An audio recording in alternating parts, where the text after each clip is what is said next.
Well, it was in 1979 that in this part of the world, in the Indian subcontinent, events started happening which had a big bearing on India's foreign policy.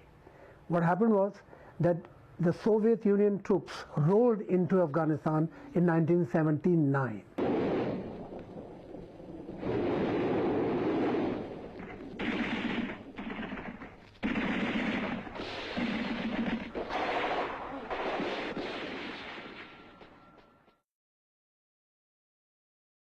It was immediately after a coup against King Daud of Afghanistan, and there was, for the first time, a communist party took over the reins of Afghanistan, and Taraki was the first president, and he was a communist, and the People's Party of Afghanistan was the ruling party. Our relationship, you all should be attentively here, our relationship with all the countries, including Soviet Union, and all our neighbors and throughout the world will be based and depend on the amount of their support to our revolutionary government in political, economical field. Does this mean Taraki was assassinated in a few months' time. Then Idi Amin came. Muhammad Amin came, and Muhammad Amin was also assassinated in a few months' time. And there was a series of things. Then Babrak Karmal, when he took over, then what happened was that the Americans came in very big force, and with Pakistan they started this guerrilla warfare, where the money and the weapons were given by America.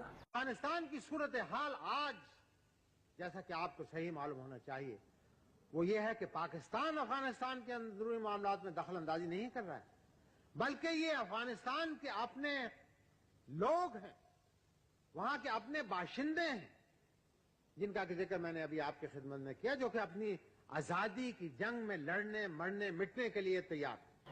It was very interesting.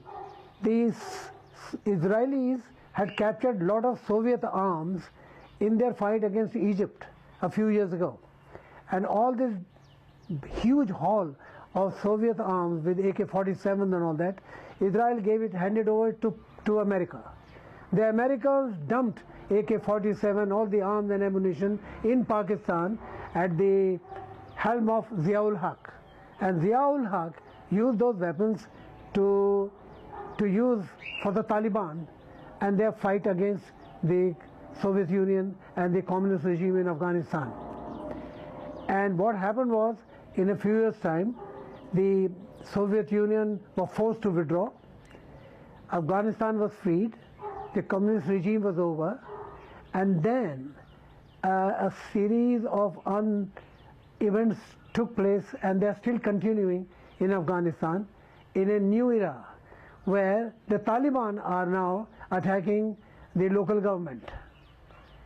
So that had a bearing on us indirectly, because Zia-ul Haq then supplied those weapons to the people who were fighting in Kashmir against us, and they were using those arms and those people who were trained in Afghanistan as guerrilla warfare in Kashmir.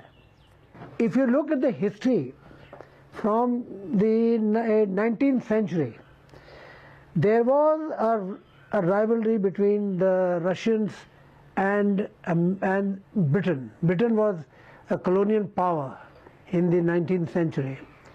And Russia was not a communist country at that time. There was a king who was Russia was white at that time. But there was a rivalry, and the thing was that the Russians and the British government wanted to control the East. They had already controlled India. India was undivided at that time, and they had controlled other Southeast nations. But in Afghanistan and Kashmir side, that side, the Russians tried their best to make a foothold. But that is 19th century. But you know, there is a remote link also. So when the Soviet Union came to Afghanistan in 1979, it was the same old story of having the hegemony in the East.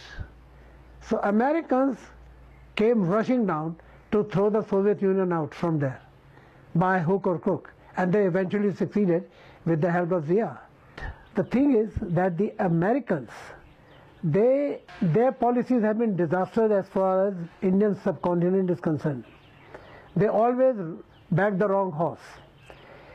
After the Taliban attacked America at 9/11, that happened in 2001, they started looking for Osama bin Laden. And a very prominent American journalist, Steve Coll, he wrote a book saying the America's wars, and he traced Osama bin Laden's presence in Afghanistan and Pakistan when they were fighting the Soviet forces in Afghanistan. This guy Osama bin Laden was on the side of the Americans.